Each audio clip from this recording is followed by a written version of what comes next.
Hello and welcome back to Walk the Cinema podcast.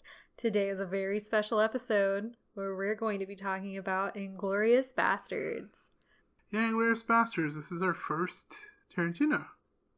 It is. It's kind of surprising. Yeah, we enjoy Tarantino. We know he has a reputation, but today it's all about Inglorious Basterds and a little bit of Tarantino.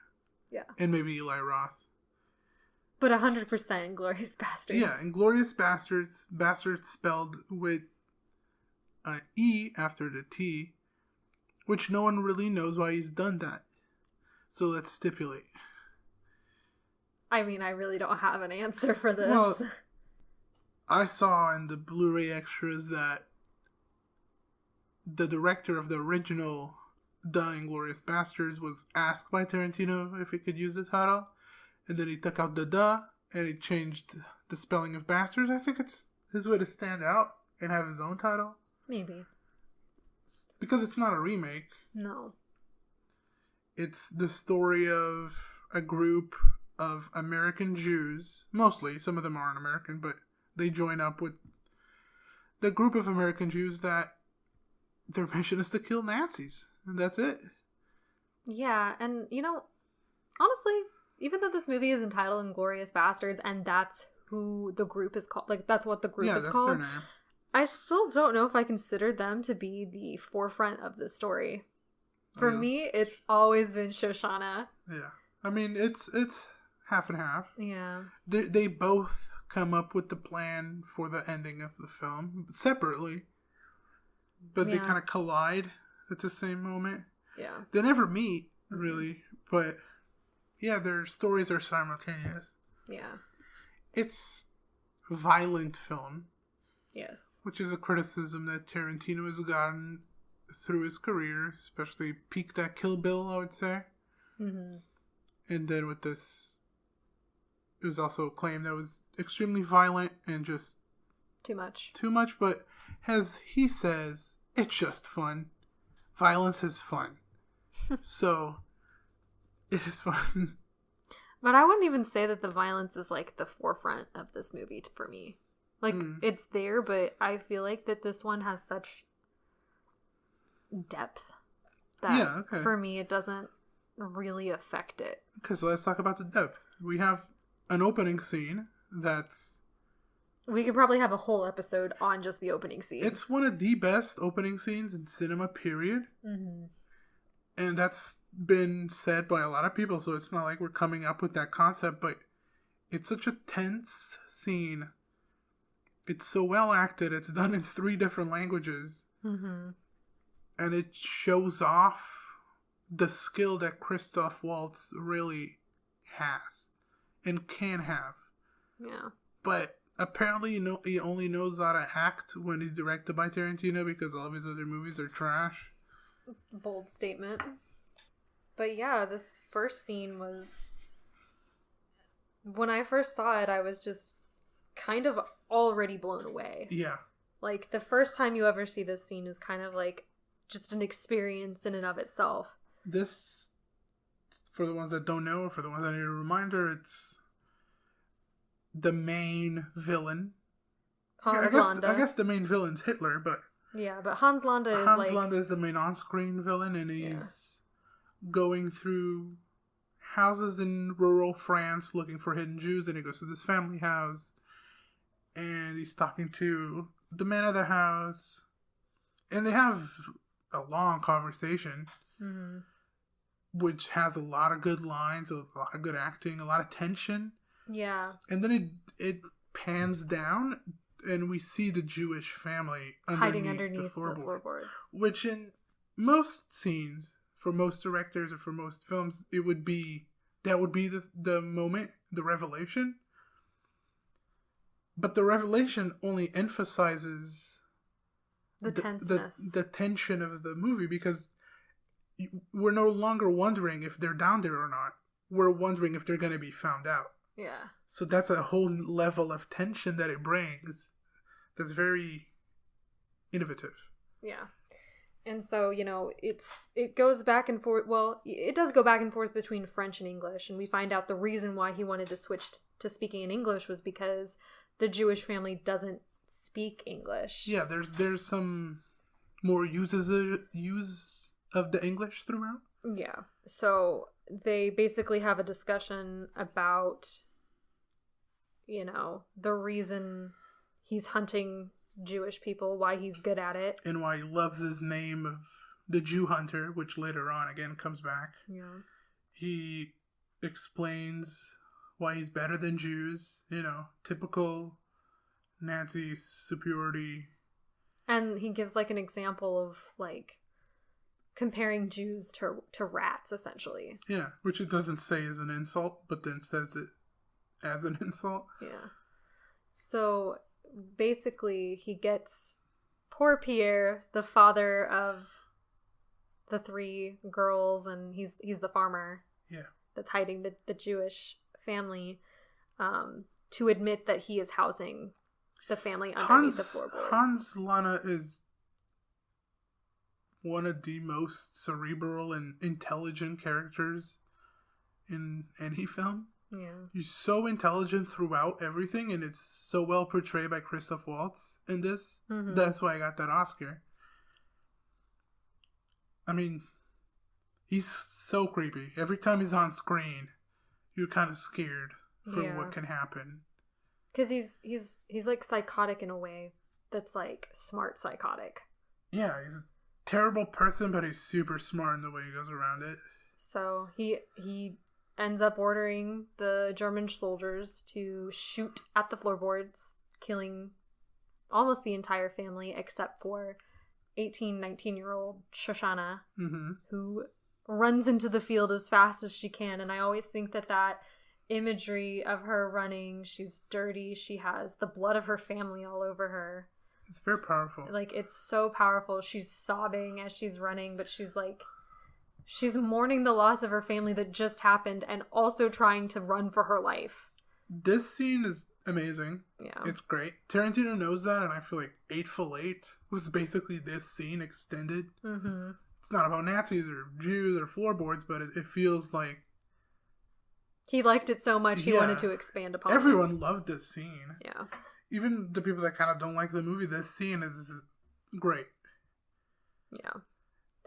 And then we go over and we meet the Bastards, and it's headed by Aldo Raine, who is Brad Pitt, which I think Brad Pitt does an amazing job in this role. Yeah, there's a lot of people doing amazing jobs in this, and Brad Pitt right up there with Christoph Waltz. Yeah. And, we have some of the kind of iconic other bastards, such as the Bear Jew. Played by Tarantino's best friend, I guess. No, that might be Ricardo Rodriguez, but Eli Roth. Eli Roth, Donnie Donowitz. We have Hugo Stiglitz, who's a German soldier that was like, you know what, I'm just going to start killing the Gestapo. The Gestapo, yeah. And you have Wiki, who's the translator. He speaks German and stuff. And, we go through a scene of where Hitler is kind of interrogating one of the soldiers that has come across the bastards and lived. Mm-hmm. And we see that their kind of shtick is to scalp them, and the ones that they leave alive get a swastika brand on their forehead. The thinking behind that is when the war is over, they're going to take their uniforms off. And that way, no one's going to know the atrocities they were part of. So they brand them with something they can't take off. Yeah. So it's forever there, invisible, because it's in the forehead. Yeah. And so, we have that kind of introduction. And then we go back to... It's now 4 years after the murder of Shoshana's family, and she's living in Paris under a different name, Emmanuelle. And she owns and operates a cinema. Yeah. And she comes across this German soldier. He's like a German war hero. Yeah. Frederick Zoller. Yeah, he's also a great actor, by the way. Yeah, he has like a very, like... I always thought he wasn't a terrible character. Clueless, but not terrible. Kind of like how I feel about I think I've mentioned this before in our Jojo Rabbit episode. Yeah. Where All Quiet on the Western Front, where it's, boys who don't really have... Yeah, most foot soldiers are just following orders. Yeah, kind of like that. But then, he kind of turns out to be... Yeah. A douchebag. Because I think it gets to his head that he's the most popular... soldier at the time. And he hangs out with the top heads of German government. Yeah. But he takes a liking to Shoshana and basically gets the premiere of his movie, Nation's Pride, to be shown there. Where it's a movie about him, starring him, about how he killed 300 something American soldiers on his own. Yeah. Which the Nazis love. Yeah. And I think Tarantino plays on that. When the Nazis are laughing at the slaughter of the Americans, and we feel like, oh, they're the bad guys and they're laughing at our side getting killed. But then when it's their turn to get killed, we're also laughing.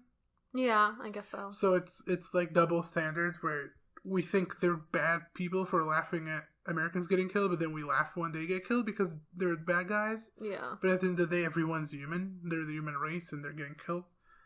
I think there's a little bit of just a position in those. Yeah.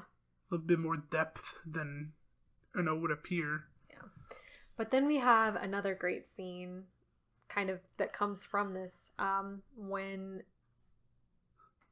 Zoller invites Shoshana to talk to Goebbels, and Goebbels being the propaganda specialist. He's the right hand of Hitler. He's the one that does the propaganda to evolve the movement. Yeah, to discuss whether they should hold the premiere at Shoshana's cinema. Mm-hmm. She has this conversation with them. It goes okay, but then all of a sudden Hans Landa shows up.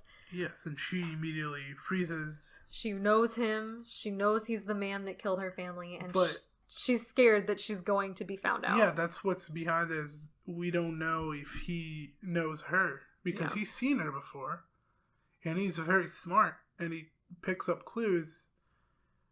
But to this day, we don't know if he knows who she is. That's a debate that a lot of people have about this movie, but what do you think? There's obviously signs that I think that he does know her, such as like ordering her a glass of milk. Yeah, that's the most obvious one, where because he drinks milk right before killing her family. Yeah. And then he gives her a glass of milk as soon as they meet again. Yeah. So that could be a sign that he recognizes her. Yeah. I feel like I genuinely don't know. I feel like how could he know? Because he never saw her face. He only saw her running away. He has like her body type and her hair color, but like, I don't know. It's not a lot to go off of. Yeah, I don't know. It is left up to interpretation. So to you guys listening, let us know what you think. What are your theories? Yeah, and why or why not. Yeah. Because I also think that, like, maybe he might have a suspicion. Mm-hmm. But he is very good at picking up those signs. That's kind of his character trait.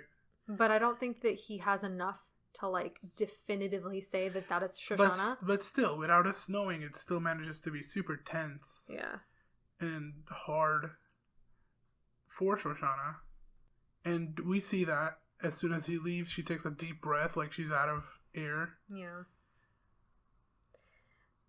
But yeah, so, they allow her to do the premiere there. Yeah, and I think her seeing Landa again is part of why she's now excited to do the premiere and try to plan out something that would avenge her and avenge all Jews. Yeah.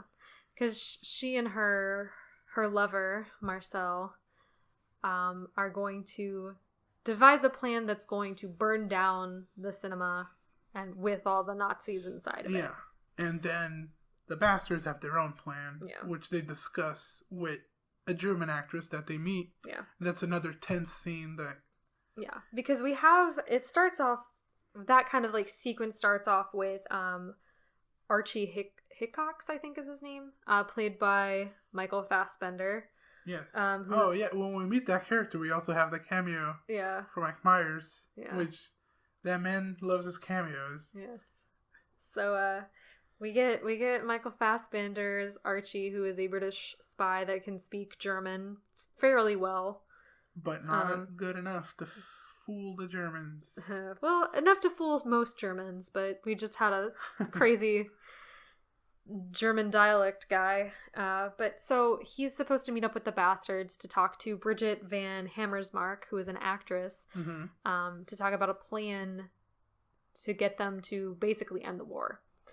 And so they end up meeting in this tavern in France that's not supposed to have any German soldiers, but ends up having German soldiers. Yeah, because one of the soldiers had a baby. They got, the night off to celebrate, and that became really messy. Yeah. And some of the things that I found interesting about this one were the two bastards that go down with Archie are Wiki, the German translator. Yeah. And it's Stiglitz. Yeah, it's all the ones that speak German. Yeah. So it kind of ruins the plan. They have to improvise after. But this scene, I guess it's the second most tense. There's those three really tense scenes. We already gone through two of them. Right. But I just wanted to say before we got into that I think it's interesting that Archie goes up to Stiglitz and is like, if things go wrong, are you going to be able to remain calm type thing? Like thinking that one of the bastards is going to be the problem in this operation. And it kind of ends up not being their fault. Yeah, he's the problem, 100%. Yeah. They just did nothing at all and got slaughtered. Yeah. So, yeah, this is another intense scene because, you don't want them to mess up. Yeah. And there's a lot of times where they might mess up and stuff because Archie gets kind of impatient with one of the soldiers that's kind of enamored with Bridget, starstruck. And he speaks very loudly that he needs to, leave them alone. And a higher ranking German officer that we see earlier for a couple seconds in the table where Gobble is and with Shoshana. He ends up hearing the British officer speak and is like, I don't recognize that German accent. Yeah, your German sounds weird. Yeah. Which gives him the suspicion that he might not be German, which is then confirmed when he orders 3 glasses. Yeah, he uses the middle 3 fingers instead of the thumb. Yeah. And the index and the pointer and the middle finger. Yeah, which is not, that's not the German way to do it. It's not to use the 3 fingers in the middle. So that's what kills the suspicion and is like, okay, you're not German. Yeah. You blew your cover. Which, again, it shows how smart these higher ranking German officers were. Yeah. Because a normal person wouldn't do that. Yeah. Yeah, maybe the accent's weird, maybe they put the fingers up weird, but you could notice it, but you wouldn't be 100% sure it's a saboteur. Yeah, so, that basically leads to the massacre of pretty much everybody in that room except for Bridget. Mm-hmm. And for some reason, I've always really been upset that Stiglitz dies in this scene, because I just think he's, such a cool character. He's cool. He's just a German guy that thought that what the Nazis were doing was wrong. He started killing them, and he's kind of the silent badass. Yeah. So it's kind of for some reason his character just kind of, it feels bad that he dies in this way. He's the stone-faced guy that kills easily, and I do agree. Yeah. I like the character a lot. But so they think Bridget kind of sabotaged them purposefully, but she convinces the bastards otherwise, and they could reformulate the plan. Yeah, because Hitler is going to be there. Yeah, and they don't have anyone that speaks German, so they have to do their best at Italian. Yeah.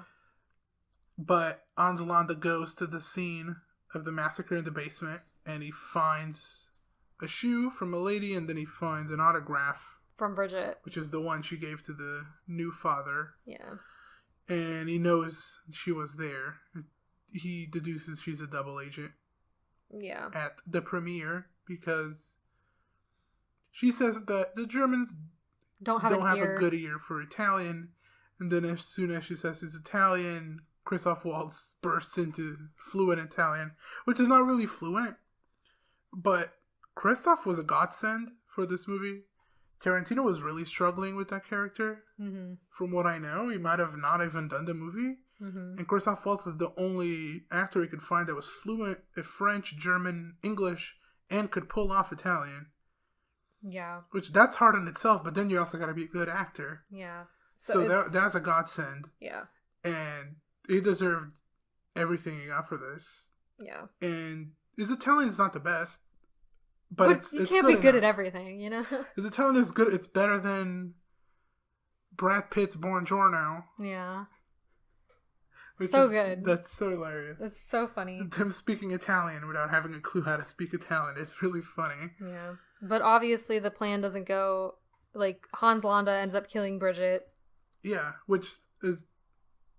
switches to a close-up and actually has Tarantino's hands on frame. Yeah. Because he's the one choking the actress, because he doesn't think... Diane Kruger. He doesn't think Christoph Waltz was choking her hard enough, and she looks like she's gasping for her life. Yeah. He really choked her. But so, Christoph Waltz, Hans Landa, decides that he wants to make a deal with the Allies to end the war. And basically, like, gets all these different, stuff. So the plan still goes on. Shoshana ends up having an interaction with Zoller, but is still able to blow up the theater with the help of Marcel. While two of the bastards are standing in the balcony, shooting everyone down. Yeah. And then we see Eli Roth's character, the Bear Jew, just shooting at a dead Hitler and dismantling his face. Yeah. Which is part of the senseless violence that I said earlier, that we're watching the premiere and we see Hitler laughing hysterically as the Americans get killed. Yeah. And we don't think it's very funny. But when it's Hitler getting killed, we think it's hilarious. Right. So it kind of opposes itself. Yeah. And then, at the end, when Hans Landa is, surrendering to the bastards, they're like, it doesn't sit right with me that you're going to be able to take that uniform off. So they do give him the branding on his forehead. And the last shot of the film we see is the only two living good guys, because everyone else dies. Shoshana Maurice die, all the bastards die. So we see Aldo the Apache, and standing next to him, BJ Novak, the little man. Which you always thought was hilarious, that it ended on BJ Novak. Yeah, it does, because I'm always... if anything takes me out of this movie, it's having BJ Novak in this movie. Like, it's the only thing that I'm like, wow, you're not supposed to be here. But, they do that. And there's, like, a couple things that I still want to talk about it, even though this episode's already kind of long. But they have time. The fact that at the end, when Hans Landa is kind of asking for, like, a deal. Yeah, the favors from the American government. He's like, yeah, they call me the Jew hunter, but it's just a job. I have no control over what they give me. At the beginning, he was very accepting of the nickname, and now he's not. Yeah, he was, like, proud of it at the beginning, and now he's, like, he switched it up. He's pretending he's not proud of it anymore. Yeah. And so he essentially wants to, like, rewrite history. Mm-hmm. Which is what Tarantino did in this movie, which is... this is part of his rewriting history movies. Yeah. And we also have the English part that was done by Shoshana. Yeah. So I always was confused as to why Shoshana said the words in English as she was, like, burning look on the... down. Yeah, she was burning down the theater. So I was, like, thinking after this one that the way that I see it is it might be like, the last thing her and her family heard before they were murdered was English. They had no idea what was going on. They were probably scared, confused, worried, all that kind of stuff. So I think it was probably like a play on that. Like, she wasn't, the last thing that these Germans heard was going to be English before they died. It's a full circle revenge on her part. Yeah. But she doesn't kill Londa. No. That's unfortunate. Yeah. He's an amazing villain. He definitely If you go past 2-3 decades, it's harder to point out a much better villain than that. Yeah. If you go further back, maybe, but in the last couple decades, it's hard to point out a better movie villain. Yeah, and he does stuff so effortlessly, too. You know? He does it in a fun type of way, but it's creepy how much fun he's having. Yeah. He's a good actor when he's under the right director, which to him is Tarantino. Because he also does a good job in Django, but I wouldn't say it's to this level. Yeah. I haven't seen Django yet. We'll get to it. You've seen Django, just not Django Unchained. Yes. But yeah, this is one of my favorite movies of all time. I agree. It's a 10 out of 10 for me all the way. 10 out of 10. It might be my favorite movie. It's not my favorite movie, but it's top 10, probably. I just love Shoshana as a character so much. I think she's such a cool, tragic kind of character. It breaks my heart every time when I see her die. Because she does... shot by Nazi scum. Yeah, she gets shot by Zoller, which... it hurts for me. And I love the little aspects of her story of her loving Marcel, the projectionist. It's a super detailed script. Yeah. It's probably the best Tarantino script. It's not his best movie, and in my opinion, you're giving me a look. It's not his best movie, in my opinion. It's not his best directorial effort. But the script itself, I would put it as the highest on my list, personally.